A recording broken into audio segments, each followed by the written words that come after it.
8ാം ക്ലാസ്സിലെ ഒന്നാമത്തെ യൂണിറ്റായ തുല്യ ത്രികോണങ്ങൾ, ഗണിതശാസ്ത്രത്തിലെ ഒന്നാമത്തെ യൂണിറ്റായ തുല്യ ത്രികോണങ്ങൾ എന്ന യൂണിറ്റിലെ പേജ് നമ്പർ 21 ചില പ്രവർത്തനങ്ങളാണ് ഇവിടെ കൊടുത്തിരിക്കുന്നത്. പേജ് നമ്പർ 21 ഒന്നാമത്തെ ക്വസ്റ്റ്യൻ ഇതാണ്. ചുവടെയുള്ള ഓരോ ജോഡി ചിത്രങ്ങളിലും ഒന്നാം ത്രികോണത്തിൻ്റെ വശങ്ങൾക്ക് തുല്യമായ വശങ്ങൾ രണ്ടാം ത്രികോണത്തിൽ നിന്നും കണ്ടുപിടിച്ചെഴുതുക. അങ്ങനെയുള്ള 2 ക്വസ്റ്റ്യനാണ്. ആദ്യത്തെ ക്വസ്റ്റ്യൻ തന്നിട്ടുണ്ട് ABCയും PQRുമാണ്. അത് എങ്ങനെയാണ് ചെയ്യുന്നതെന്ന് നമുക്ക് നോക്കാം. ഒന്നാമത്തെ ക്വസ്റ്റ്യൻ ഇതായിരുന്നു. ചുവടെയുള്ള ഓരോ ജോഡി ചിത്രങ്ങളിലും ഒന്നാം ത്രികോണത്തിലെ വശങ്ങൾക്ക് തുല്യമായ വശങ്ങൾ രണ്ടാം ത്രികോണത്തിൽ നിന്ന് കണ്ടുപിടിച്ചെഴുതുക. ഇവിടെ 2 ത്രികോണങ്ങൾ തന്നിട്ടുണ്ട്. ത്രികോണം ABCയും ത്രികോണം PQRും. ഇതിലെ വശങ്ങൾ, തുല്യമായ വശങ്ങൾ കണ്ടുപിടിക്കാനാണ് പറഞ്ഞിരിക്കുന്നത്. ഇത് നമ്മൾ നേരത്തെ പഠിച്ച ഒരു തിയറി ഉപയോഗിച്ചാണ്. ആ തിയറി ഇതായിരുന്നു. ഒരു ത്രികോണത്തിൻ്റെ ഒരു വശവും അതിൻ്റെ 2 അറ്റത്തുള്ള കോണുകളും മറ്റൊരു ത്രികോണത്തിൻ്റെ ഒരു വശത്തിനും അതിൻ്റെ 2 അറ്റത്തുമുള്ള കോണുകൾക്ക് തുല്യമാണെങ്കിൽ ഈ ത്രികോണങ്ങളുടെ മൂന്നാമത്തെ കോണുകൾ തുല്യമാണ്. തുല്യമായ കോണുകൾക്കെതിരെയുള്ള വശങ്ങളും തുല്യമാണ്. ഇവിടെ നോക്കുക, നമ്മൾ പഠിച്ച തിയറി, ഒരു ത്രികോണത്തിൻ്റെ ഒരു വശം, ഇവിടെ ഒരു ത്രികോണം തന്നിട്ടുണ്ട്, അതിൻ്റെ ഒരു വശവും അതിൻ്റെ 2 അറ്റത്തുമുള്ള കോണുകളും മറ്റൊരു ത്രികോണത്തിൻ്റെ ഒരു വശത്തിനും അതിൻ്റെ 2 അറ്റത്തുമുള്ള കോണുകൾക്കും തുല്യമാണെങ്കിൽ, നോക്കുക, ഇവിടെ ഒരു വശം 6 തന്നെയാണ് ത്രികോണം ABC, ഇവിടെ PQRില്ലാത്ത ഒരു വശം 6ആണ്. 2 അറ്റത്തുമുള്ള കോണുകൾ 50 ഡിഗ്രി 70 ഡിഗ്രിയാണ്. ഇവിടെ 50 ഡിഗ്രി 70 ഡിഗ്രിയാണ്. ഇങ്ങനൊരു കണ്ടീഷൻ വരികയാണെങ്കിൽ മൂന്നാമത്തെ കോണും, ഈ ത്രികോണങ്ങളുടെ മൂന്നാമത്തെ കോണുകളും തുല്യമായിരിക്കും. അതുപോലെ തുല്യമായ കോണുകൾക്കെതിരെയുള്ള വശങ്ങളും തുല്യമായിരിക്കും എന്നാണ് നമുക്ക് തിയറി പറഞ്ഞിരിക്കുന്നത്. നമുക്ക് നോക്കാം. അങ്ങനെയാണെങ്കിൽ ഇവിടെ ആദ്യത്തെ ത്രികോണങ്ങൾ AB എന്നത് 6 സെൻറ്റിമീറ്റർ, PQR എന്ന ത്രികോണത്തിൽ RQ എന്ന് പറയുന്നു 6 സെൻറ്റിമീറ്റർ. ഇതിൽ നിന്ന് തന്നെ നമുക്ക് ഈ വശം രണ്ടും തുല്യമാണ് എന്ന് ക്വസ്റ്റ്യനിൽ തന്നെ തന്നിട്ടുണ്ട്. Given AB is equal to RQ. ഇത് നമുക്ക് ക്വസ്റ്റ്യനിൽ തന്നെ തന്നിട്ടുണ്ട്. ഇനി നമുക്ക് തിയറി അനുസരിച്ച് ഈ ത്രികോണങ്ങളുടെ തുല്യമായ കോണുകൾക്കെതിരെയുള്ള വശങ്ങൾ തുല്യമായിരിക്കും. അങ്ങനെ വെച്ച് നോക്കുകയാണെങ്കിൽ ആദ്യത്തെ ത്രികോണത്തിലെ 50 ഡിഗ്രിക്ക് എതിരെയുള്ള ഒരു വശമാണിത്. ഈ വശത്തിന് നമ്മൾ ഇങ്ങനെ ഒന്ന് അടയാളപ്പെടുത്തുകയാണെങ്കിൽ, ഒരു വരയിട്ട് അടയാളപ്പെടുത്തുകയാണെങ്കിൽ, രണ്ടാമത്തെ ത്രികോണം PQRിലെ 50 ഡിഗ്രിക്ക് എതിരെയുള്ള വശം PQ ആണ്. അതിനെ നമുക്ക് ഇങ്ങനെ അടയാളപ്പെടുത്താം. അതിൽ നിന്ന് നമുക്ക് എന്ത് എഴുതാം? ഈ BC എന്ന വശവും ത്രികോണം ABCയിലെ BC എന്ന വശവും ത്രികോണം PQRിലെ PQ എന്ന വശവും തുല്യമാണ്. നമുക്ക് എഴുതുകയാണെങ്കിൽ BC ഈക്വൽ ടു PQ എന്ന് നമുക്ക് എഴുതാൻ പറ്റും. ഇനി നോക്കുക, ഒന്നാമത്തെ ത്രികോണത്തിലെ 70 ഡിഗ്രി എന്ന കോണിൻ്റെ എതിരെയുള്ള വശം AC. അതിനെ നമുക്ക് 2 വരയിട്ട് സിമ്പിൾ ചെയ്യാം. അങ്ങനെയാണെങ്കിൽ ഇവിടെ ത്രികോണം PQRിലെ 70 ഡിഗ്രിക്ക് എതിരെയുള്ള വശം PR ആണ്. അതിനെ നമുക്ക് 2 വരയിട്ട് സിമ്പിൾ ചെയ്യാം. അതിൽ നിന്ന് നമുക്ക് എന്ത് എഴുതാം? ത്രികോണം ABCയിലെ AC ഈസ് ഈക്വൽ ടു ത്രികോണം PQRിലെ PR. നമുക്ക് കണ്ടുപിടിക്കാനുള്ള ഇതായിരുന്നു 2 ത്രികോണങ്ങളിലെ തുല്യമായ വശങ്ങൾ. ഇവിടെ നമ്മൾ 2 ത്രികോണത്തിലെ തുല്യമായ വശങ്ങൾ കണ്ടുപിടിച്ചു. AB സമം RQ, BC സമം PQ, AC സമം PR. ഇതായിരുന്നു നമുക്ക് കണ്ടുപിടിക്കാനുള്ളത്. ഇതിൻ്റെ രണ്ടാമത്തെ പാർട്ടാണ്. ഇവിടെ 2 ത്രികോണം തന്നിട്ടുണ്ട്. LMN, ത്രികോണം LMN, ത്രികോണം XYZ. ഇവിടെ നോക്കുക, ഇതിൻ്റെ തുല്യമായ വശങ്ങളാണ് കണ്ടുപിടിക്കേണ്ടത്. ഇവിടെ നോക്കുക, ഇവിടെ തന്നിരിക്കുന്നത്, ഇവിടെ 8 സെൻറ്റിമീറ്റർ എന്ന് പറഞ്ഞുകൊണ്ട് ഒരു വശം തന്നിട്ടുണ്ട്, 2 കോണും തന്നിട്ടുണ്ട്, 30 ഡിഗ്രി 80 ഡിഗ്രി. ഇവിടെ 8 സെൻറ്റിമീറ്റർ എന്ന് പറഞ്ഞുകൊണ്ട് ഒരു വശം തന്നിട്ടുണ്ട്, 2 കോണ് തന്നിട്ടുണ്ട്, 30 ഡിഗ്രി 70 ഡിഗ്രി. നമ്മൾ പഠിച്ചിരുന്ന എന്താണ്?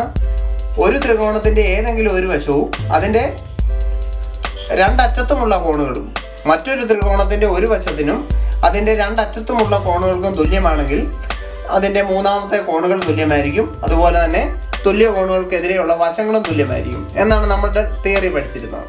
ഇവിടെ നോക്കുക, ഇതിൽ ഏതെങ്കിലും ഒരു വശം 8 സെൻറ്റിമീറ്റർ എന്ന് ഒരു വശം തന്നിട്ടുണ്ട്, ഇതിൻ്റെ രണ്ടറ്റത്തുമുള്ള കോണുകളാണ് എടുക്കേണ്ടത്.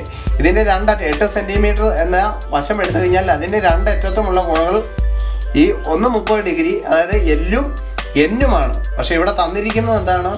എല്ലും എമ്മും ആണ് തന്നിരിക്കുന്നത്. പക്ഷേ നമുക്ക് ഈ ഒരു കോൺ അറിയാമെങ്കിൽ ഈ വശം നമുക്ക് പരിഗണിക്കാൻ പറ്റത്തുള്ളൂ.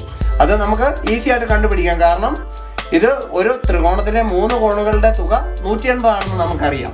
അങ്ങനെയാണെങ്കിൽ ഇവിടെ കോൺ നമുക്ക് ആദ്യം കോൺ n കണ്ടുപിടിക്കാം. കോൺ n എന്ന് പറയുന്നത് 180-ൽ നിന്ന് ഈ 80-ഉം 30-ഉം കൂടെ കുറച്ചാൽ 80 + 30, അതായത് 110. 180-ൽ നിന്ന് 110 കുറച്ച് കഴിഞ്ഞാൽ എത്ര കിട്ടും? 70 ആണ്. അതായത് കോൺ n എന്ന് പറയുന്നത് 70 ഡിഗ്രിയാണ്. അപ്പം ത്രികോണം LMN-ലെ 8 സെൻറ്റിമീറ്റർ എന്ന ഒരു വശം, ആ വശത്തിന് രണ്ടറ്റത്തുമുള്ള കോണുകൾ 70 ഡിഗ്രിയും 30 ഡിഗ്രിയാണ്.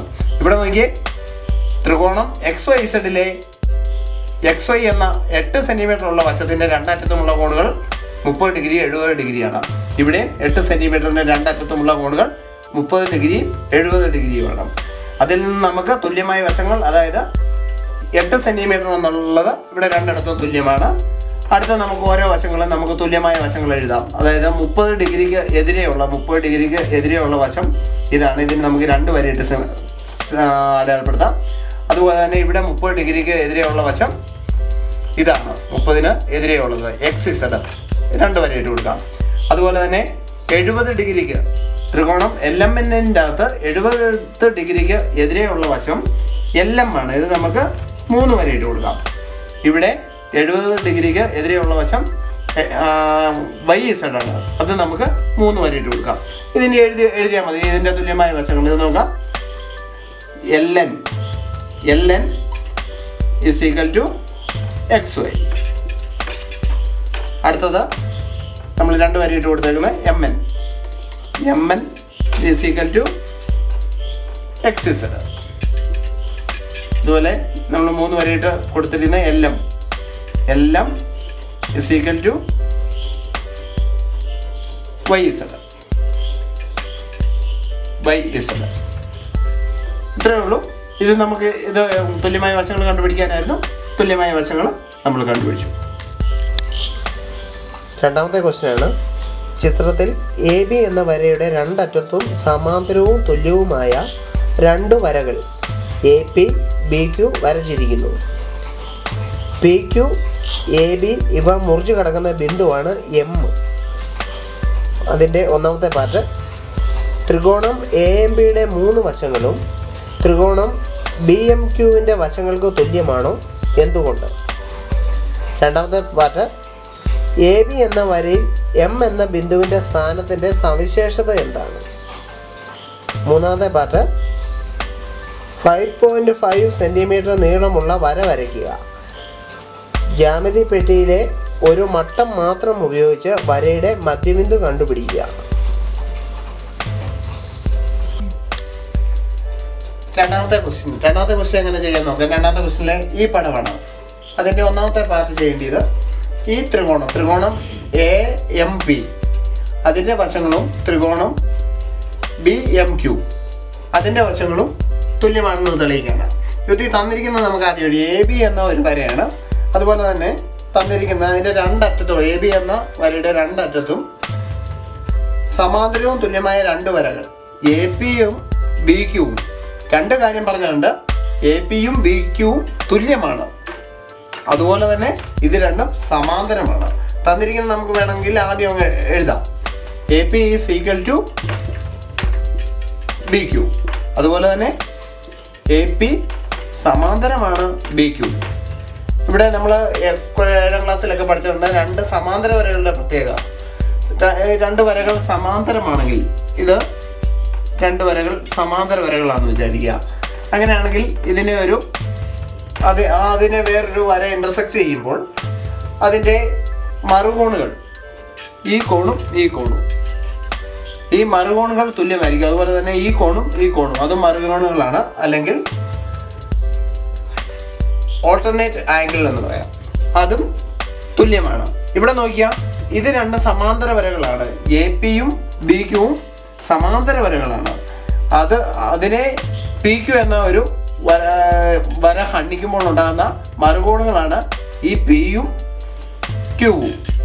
അതിൽ നിന്ന് നമുക്ക് എന്താ പിയും ക്യൂവും തുല്യമാണ് എന്ന് മനസ്സിലാക്കാം. അതുപോലെ തന്നെ അതേ സെയിം കാര്യം തന്നെയാണ് ഈ എ പിയും ബി ക്യൂവും സമാന്തര വരയാണ്. എ ബി എന്ന വര ഹണ്ണിക്കുകയാണ്. അപ്പോൾ ഇവിടെ ഉണ്ടാകുന്ന മറുകോണുകളാണ് എയും ബിയും. ഇതും തുല്യമാണ്. ഇവിടെ നോക്കുക, ഇവിടെ എ പി എന്ന വശവും തുല്യമാണ്, എ പി എന്ന വശവും ബി ക്യു എന്ന വശവും തുല്യമാണ്. ഇതിൻ്റെ രണ്ടറ്റത്തുമുള്ള ആംഗിൾസ് ഈ ത്രികോണത്തിൻ്റെ രണ്ടറ്റത്തുമുള്ള ആംഗിൾസിന് തുല്യമാണ്.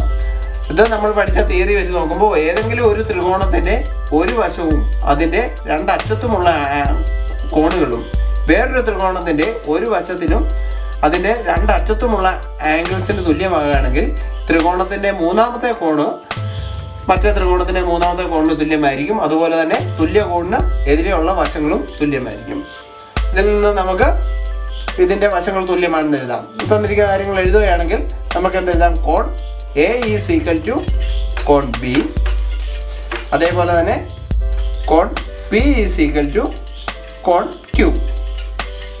ഇതിൽ നിന്ന് തുല്യമായ കോണുകൾക്കെതിരെയുള്ള വശങ്ങൾ നോക്കുകയാണെങ്കിൽ ഇവിടെ നോക്കുക, എ എന്ന കോണിന് എതിരെയുള്ള വശമാണ് പി എം. രണ്ട് വരെ ഇട്ട് കൊടുക്കുകയാണെങ്കിൽ എക്ക് തുല്യമാണ് ബി, ബിക്ക് എതിരെയുള്ള വശം എം ക്യൂ. അതിൽ നിന്ന് നമുക്ക് എഴുതാം P M is equal to M Q. അതേപോലെ തന്നെ അടുത്ത വശമാണ് പി എന്ന അടുത്ത കോണാണ് പി. പിക്ക് എതിരെയുള്ള വശം എ എം. ഇതിന് നമുക്ക് 3 വരെയിട്ട് അടയാളപ്പെടുത്താം. അതുപോലെ തന്നെ പിയും ക്യൂവുമാണ് തുല്യം. ക്യൂവിനെതിരെയുള്ള വശം ബി എം. അതിൽ നിന്ന് നമുക്ക് എഴുതാം A M is equal to B M. അപ്പം രണ്ട് ത്രികോണം നമുക്കിതായിരുന്നു. ഈ ക്വസ്റ്റിൻ്റെ ഒന്നാമത്തെ പാർട്ട് ഇതായിരുന്നു. ത്രികോണം എ എം ബിയുടെ 3 വശങ്ങളും ത്രികോണം ബി എം ബിയുടെ വശങ്ങൾക്ക് തുല്യമാണോ അത് എങ്ങനെയാണെന്നുള്ളതാണ് നമ്മൾ തെളിയിച്ചത്. ഇത് എ പി സമം ബി ക്യു ആണ്, അതുപോലെ തന്നെ പി എം സമം എം ക്യു ആണ്, അതുപോലെ തന്നെ എ എം സമം ബി എം ആണ്. ഇനി അതിൻ്റെ രണ്ടാമത്തെ പാർട്ട് വളരെ ഈസിയാണ്. എ ബി എന്ന വരയിലെ എം എന്ന ബിന്ദുവിൻ്റെ സ്ഥാനത്തിൻ്റെ സവിശേഷത. എ ബി എന്ന വരയിലെ എം എന്ന ബിന്ദുവിൻ്റെ സവിശേഷത നോക്കുക. ഇവിടെ നമുക്ക് തന്നിരിക്കുന്നത്, ഇവിടെ നോക്കിയാൽ നമ്മളിവിടെ തെളിയിച്ചൊരു കാര്യമുണ്ട്. എ എം സമം ബി എം, എ എം സമം ബി എം എന്ന് പറഞ്ഞു കഴിഞ്ഞാൽ എ എമ്മിന് തുല്യമാണ് ബി എം. അതിൽ നിന്ന് എം എന്ന ബിന്ദുവിൻ്റെ പ്രത്യേകത എ ബിയുടെ മധ്യബിന്ദു ആയിരിക്കും. അതായിരുന്നു രണ്ടാമത്തെ ക്വസ്റ്റ്യൻ. രണ്ടാമത്തെ ക്വസ്റ്റ്യന് ആൻസർ എം എന്ന ബിന്ദു എ ബിയുടെ മധ്യബിന്ദു ആയിരിക്കും.